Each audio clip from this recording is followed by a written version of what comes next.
Sanbanani, welcome back to my channel. Welcome back to Mkosino for joining me. Thank you so much. Subscriber.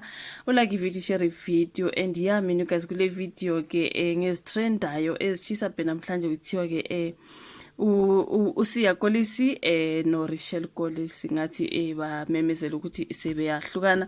Isona story esitrendayo namhlanje lapha you guys uma ngingena online breaking news everywhere. Udaba lukaSiya Kolisi no Rachel Kolisi lukhalisa abantu online, especially ka Twitter. Abantu bayakhala bathi kwenzeke kanjani ukuthi laba babili bahlukane. Asazi you guys bavele bamemezela lapha ka Instagram kule statement abasifakile bekhuluma ngokuthi ba decide ukuthi ngcono ke bahlukane, something like that. The breaking news lana ka MTN News, Springbok captain USiya Kolisi and his wife Rachel Kolisi have revealed that their decision to divorce after 8 years of marriage. They have revealed that they are divorcing, okay? After 8 years of marriage, the couple made the announcement through a joint statement lapha ka Instagram. Kugcwele ke abantu ka Twitter bakhala ngokuthi kwenzakalani. I even saw the SABC News reporter uChriseta Zozilowis night. I'm so heartbroken. Siya and Rachel were just so lovely together. I think a whole nation will mourn. I'm not joking. Baninga bakhala, wishing Siya Kolisi and Rachel some love, light and healing. It couldn't have been an easy decision to take. Totally heartbreak.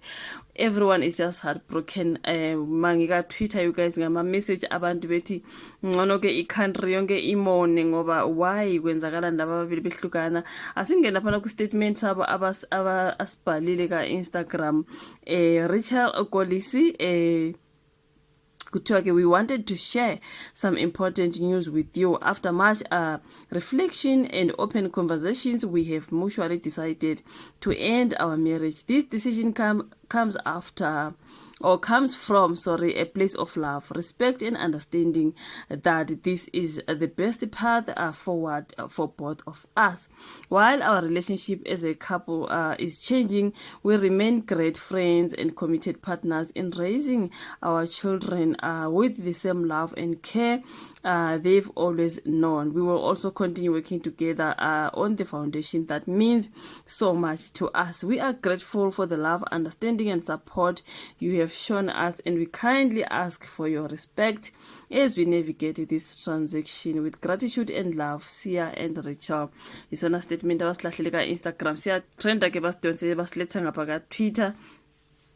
Kukhala wonke umuntu you guys mangena ka YouTube esekunama video amaningi you guys bengikhathele ngithi mangibe emsebenzini ngabe ngalala cause bengizukukhathala, something like mangena online ka YouTube ka Twitter ka Instagram abantu bakhala ngoSiya Kolisi no Rachel Kolisi abathi bayahlukanisa. Abantu bathi kwenze njani? I mean really what happened? This was unexpected. Omunye nomunye yakhala as South Africans ngomunye laphana uthi we demand Rachel and Siya to fix things. We will find them the best marriage therapist. Divorce is hereby rejected. Ngathi ke uMzansi Afrika bathi abasemukeli lesinqumo esithethwe ngoSiya beno Rachel bathi bona bayathanda kakhulu guys. So angazi ukuthi kuze kwenziwa kanjani ngoba bathi bayahlukana laba babili kodwa ke i-country ithi awwa kanjani kwenze njani sekutheni naqhamuka senithi niyahlukana kunzima lakhana. Omunye uthe kona bathungilona thusangihle, can you please find uSiya and Rachel a good therapist? They can fix this. Break up ya neximo. We're not accepting another dysfunctional family. Njengoba belokhu betrenda kukhala abantu the Siya and Rachel Kolisi ended their marriage. Kolisi married uRachel Smith ngo-2016. They have 2 children together, a son uNicholas Yamthanda owazalwa ngo-2015 and nendodakazi ke uKezia owazalwa ngo-2017. Manje bathi babona ukuthi ngcono ke omunye nomunye athathe eyakhe indlela. Kukhala abantu online you guys.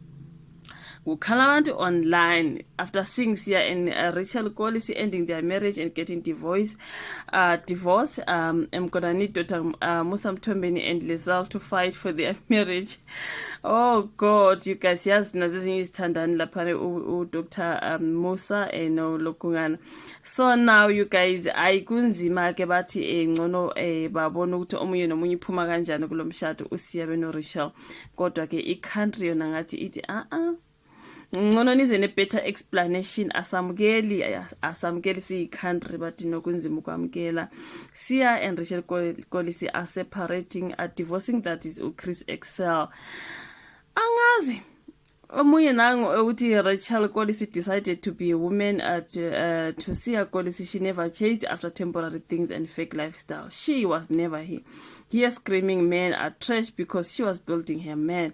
She knew one thing, and that is her power to produce a king, something like that. Ekunzima bafethu kuthiwa ke hayi bayahlukana ke uSiya no Rachel njengoba ke belahlele istatement ka Instagram besazisa umphakathi ukuthi babona ukuthi ngcane indlela zibembili ke, singazi ukuthi isizathu kube yini laba abanengane ezimbili and kuthiwa bana 8 years ebeshadile. So ke ayi kusiyamazi USiya Kolisi kakhulu when it comes to wamaSpringboks. UKapteni yamaSpringboks, you guys, when it comes to rugby. Okay, kodwa ke ayi kunzima ke ngathi bathi sekwehlule ke ngcono ke omunye nomunye abona into wenze njalo. Angazi ishuva la ka comment section, like video, subscribe, share. Sobonana futhi kwenye landelayo. Bye.